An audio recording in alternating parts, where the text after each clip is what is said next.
What is up, YouTube fam? Robbie C here. Today we are in Hurricane Helene, I believe, coming up past us, and we're gonna see today what's it like playing with overstable throwing putters versus overstable approach discs in hurricane winds, and why do we need both? So before we dive in, we have to ask, how you doing today, Caleb? Are you having a good one? So catch me if I fall.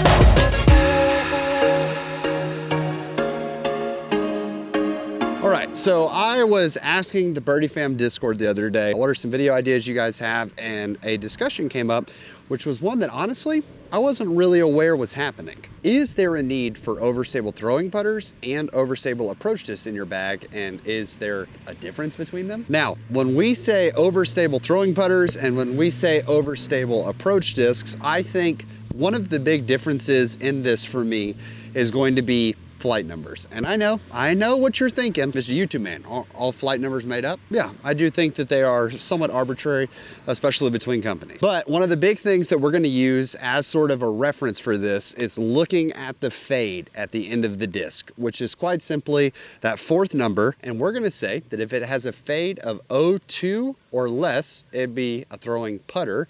And if it's a fade of 0.3 or more, there's a potential to be an overstable approach disc. Now, lots of companies actually add this as a part of their classification system, such as I think about Discraft, and it calls the zone an overstable putter approach disc. I think the Harp is even listed as one, which brings me to the disc that we're testing today. For overstable throwing putter, I have a premium plastic NV, I have a base plastic NV, and then I have a Harp from representing the overstable approach disc, as well as a Zone GT. And then I found myself in the nice middle ground with an A5. Now we're gonna sort of speed run this video because I've got 5 discs, and like I mentioned, we are currently, if you even look in the sky, have the possibility of Hurricane Helene's after effects sort of coming to us. So I hope for people that are watching, you had no damage to your house or your belongings or things like that, and everyone stayed safe from the storm. I do not want to undermine what this has happened, like what's going on with this. It's terrible, and I already I'm just thinking and praying for all the families that are affected by this. Trying to make the most, bring the most positivity out of the situation. And I figured with winds, they can be really bad. The gusts are up to 31 miles an hour today. So it could be really calm conditions, and then it could suddenly ramp up. So we're gonna throw all 5 of these discs just to get a baseline and see how we're feeling on this.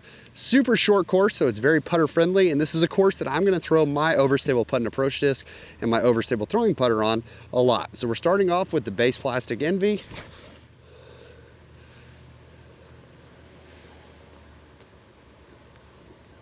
All right, we kind of grip like that one. Starting off the premium plastic NV.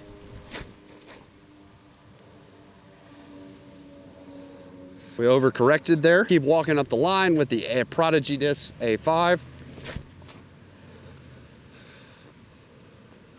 That one's a little deep. Next up, the West Side Discs Harp. And last but certainly not least, the Zone GT.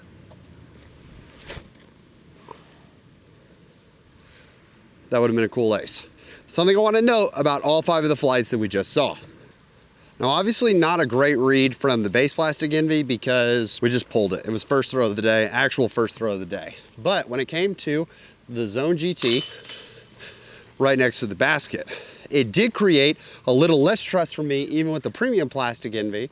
So I didn't give it near the same chance that the other one got. The A5, I was able to throw a little more aggressively, kind of at the road, I might even say, because the A5, I knew would have a little bit more stability. And that really brings us to the crux of why would you choose one of these 4? Because as we just saw, 4 shots, same result on all 4. So why would we lean on one over the other? Lots of times when we're talking about beginner discs, we tend to go to the more understable side. And I think we need to understand why we go for understable discs, especially for beginners or newer players or people with less distance. And that is this idea that every time that we throw a Frisbee, we throw a spinning object, it has certain flight characteristics that it wants to maintain. For instance, for right-handed players throwing a backhand, the amount of spin and the way we're spinning the disc causes it to fly in a way of which it wants to go left. An overstable disc wants to lean into that flight path more, and an understable disc wants to resist that. So we choose understable disc for beginners because that fight that it's creating with itself, where you're throwing it in a way that makes it want to go left, but it's understable, which means that it wants to go right for right-handed players once again. This struggle causes it to fly hopefully a little straighter and give you a little more distance. So when we're looking for distance, this can be one of the first places we go, is understable discs. Overstable discs want to lean into that flight even more, which means that when I throw it on a right-hand backhand, it's more consistently going to follow the path that I want it to go on. This is also why when people are learning to throw forehands, they actually lean into that even more, which is why they go with overstable discs on forehands. Also because we just literally don't generate enough spin on our forehands, or we generate less spin on our forehands than we do on our backhands, and therefore it doesn't make the disc fly as stable. So we need the overstability to compensate, but that's just like a whole nother thing. Now, where does the understable line really start messing with us? When wind is apparent. If you are a newer player and you've ever gotten out there and you started playing in wind, especially if you're one of the viewers in the Midwest where there's like wind all the time in Texas, Oklahoma, Kansas, things like that. Looking at you, my boy David Marino, you guys have so much wind out there that for you probably can't get away with throwing something like a diamond very often because the wind's just not going to allow it. That's where these discs start to really shine, and it really does start to shine for players who are looking for that reliability. I think both of these deserve a spot in the bag, but if I only had to pick one, well, we'll save that for the end of the video. But truly, you probably should bag both. Now, I think both discs actually have shining points, and they both have some overstability to them, which makes them reliable. And what do I mean by reliable? I mean that right here, I am throwing into, there's the gust of wind picking up. It's right in my face. It's right to left. That's tough. Grass tastes great. This whole road is OB. Everywhere you see the parking lot here, OB. But also, there's this yellow OB rope, whoop, whoop, whoop, whoop, whoop, right here. So this hole's rather tricky because I can't throw it too far out to the right, because if I throw it too far out to the right, it's gonna be OB. I'm gonna take it all the way back here. But I could fade out to the ropes on the left, which is also out of bounds. So I need something that's reliable. If I'm throwing an understable disc here, trying to get distance, and let's say that it stands up and does what it wants to and resists that flight a little too much, I go OB right. So I would counter that by putting on too much hyzer, but it still wants to have that internal battle, and that's tough to know how much is too much. Whereas, like we talked about, when I throw a disc on hyzer, if I throw a disc on a right-hand backhand, the other thing to talk about is not only overstable, understable, and what spin I'm putting on it, but that's if I put a disc on hyzer with that outside edge of the disc down, that's gonna cause it to want it to lean even more into the spin I'm putting it on. And if I put it on anhyzer with the outside edge up, that makes it want to go against what it's going on. The most reliable way to throw a shot, to know kind of what to expect, and this especially works if you're throwing discs that you don't know what they're going to do, is take a disc that you throw on backhands for right-handed players. That means it's gonna make the spin wanna go left. I'm gonna put it on hyzer, which makes it wanna go even more left. And at that point, I'm gonna be able to tell. If it's a flippy disc, it'll stand up a little bit for me. And if it's overstable, it'll just hold that line. So because I know this is the most reliable thing I can do, I'm going to put the disc on hyzer and kind of just throw it straight ahead of me, even try to throw it right of that blue trash can way down in the distance. And hopefully, if this overstable throwing disc is reliable, it should fade out and fly down in the parking lot and crash left at the very end. Let's see.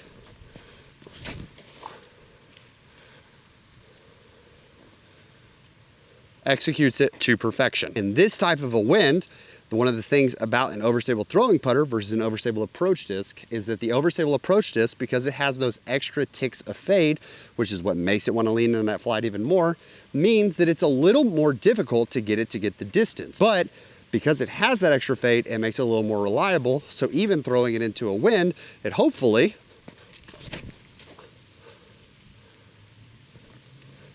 can still lean in and have that fade and have that push. So whereas the wind's gonna try to hold it a little straighter, it has that extra reliability.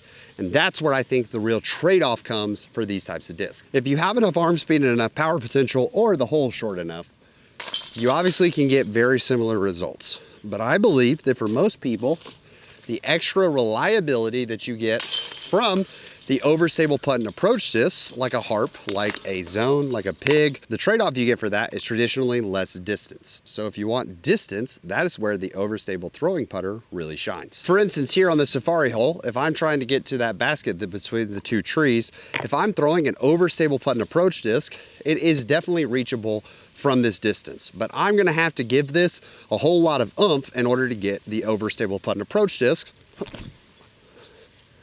there.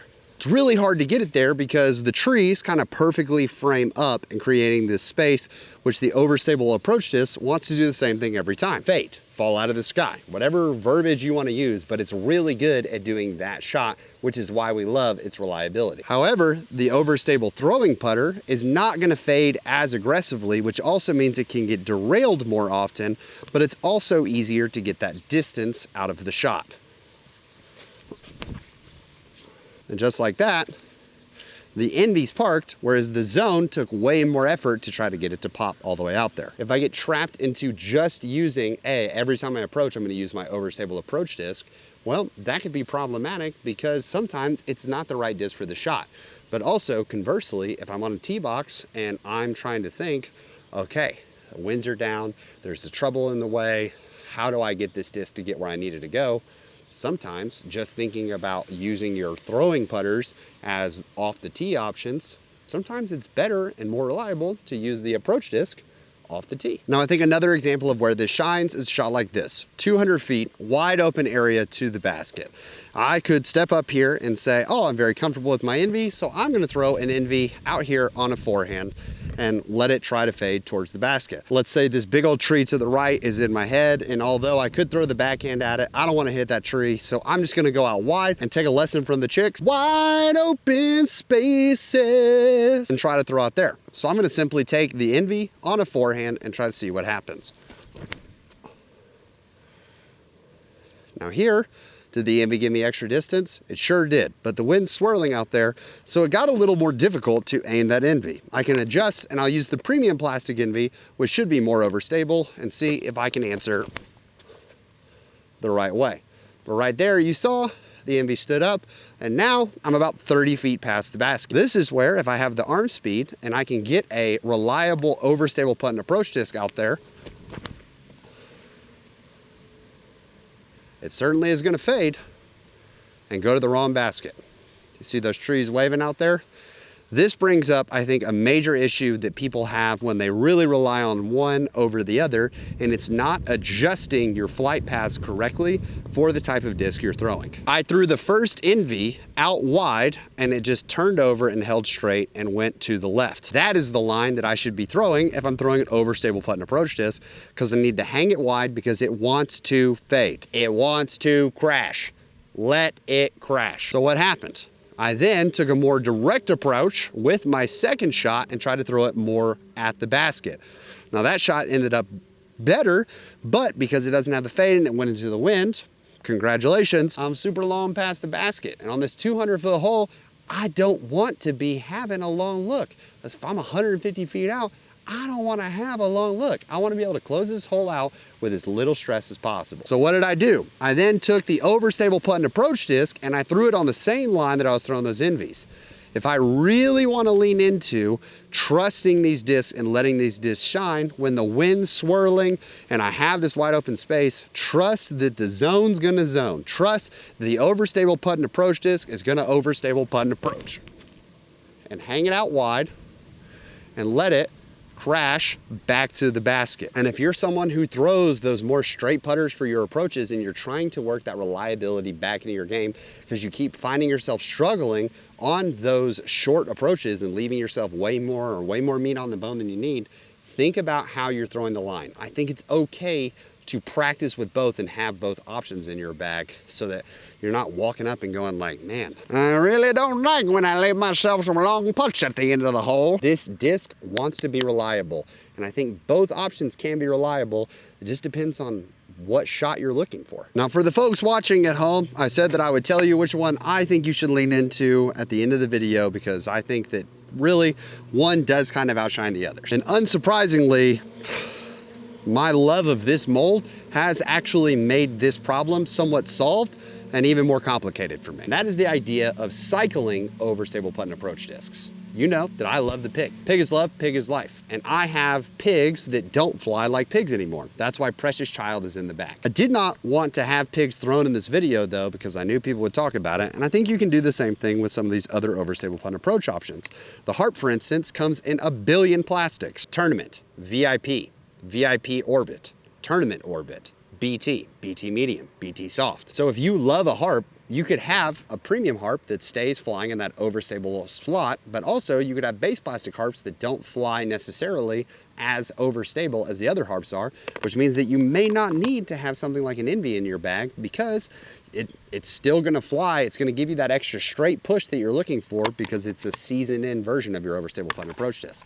This is what I do with pigs. However, the problem comes is that at the end of the day, these are still going to fly like overstable putt and approach discs, even when they're really seasoned in. And usually these overstable putt and approach discs do not have a ton of glide because they want to fall out of the air because you're using them for, surprise, surprise, everybody, it's for approaches, which is why they're called approach discs. So shot for shot, lots of times an Envy or a Luna, which is what I use as my overstable throwing putter, are going to just outclass and outdrive the others in distance, but they are not going to have that reliability of the fade necessarily. And also on approaches, they just don't have the same pop or the same consistency, but you can use them to approach in certain situations. So if I were picking just one of the two to have in my bag, the answer is simple. I would almost always go with the overstable putt and approach option. However, especially because I believe in cycling, and I think that you can really lean into that.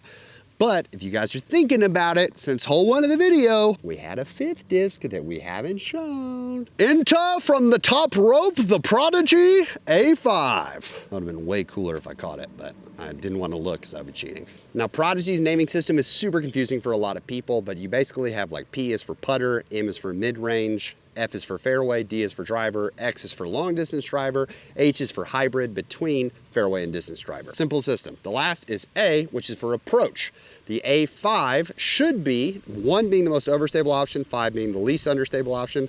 So you would think this is a really flippy approach disc. But surprise, surprise, you would be wrong. The A5 gets absolutely no love because it's supposed to fly like these flight numbers right here, but it doesn't. It's actually a little more overstable. And I think this disc perfectly fits between the two.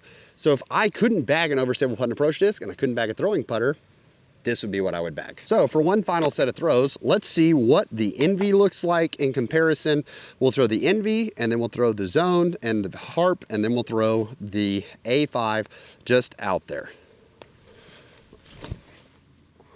Envy goes out wide and it crashes back. Very reliable. I'm not even putting on a ton of hyzer. I'm just letting it be that overstable putt and approach disc. That one I put on a little more hyzer. I'm not gonna lie to you guys. But you can see the wind really kicked up there and it lost its stability. It did not fight back, thus the struggle we had, but I did not have to throw those very hard to get them all the way there. The Zone GT, had to put a little more stank on it and it fought back, got perfectly in line with the basket. We'll try with the Harp. And if I throw the Harp right at the basket, I leave myself a whole lot of room. Last but not least, the A5. Showing the love here. I can really try to put it between those two trees perfectly and know that I don't really have to throw it as hard. And it still gets the easy distance and it has the fade. Truly the best of both worlds. So which should you bag? It's up to you. Let the war begin in the comments. There is a reason that the most passion people often show for discs in their bag comes from this slot right here. That reliability on approaching in short game, because it's one thing when you step up to a course and you're like, oh, here's a 400-foot par 3. I can't reach that. You're not really upset with yourself in that moment because there was no expectation that you were going to actually close that out. But for most of you that are probably consuming YouTube content about disc golf, you care enough to want to be able to close out a hole from 150 feet.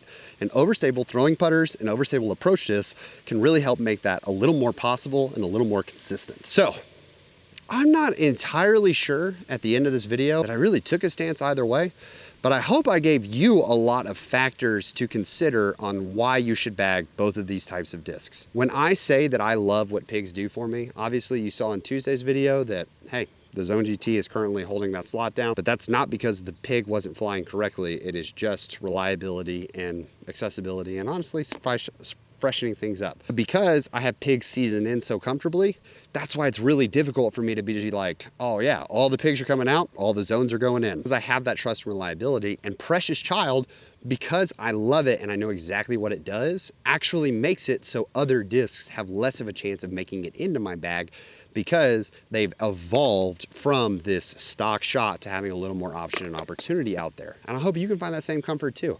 Now that I'm leaning on that Luna a good bit more, I tried to find one of the more overstable Lunas I could find so that it actually flew straight, but had that finish at the end, because I need it to have the finish, but I also want my overstable throwing putter to have the glide and the push as well.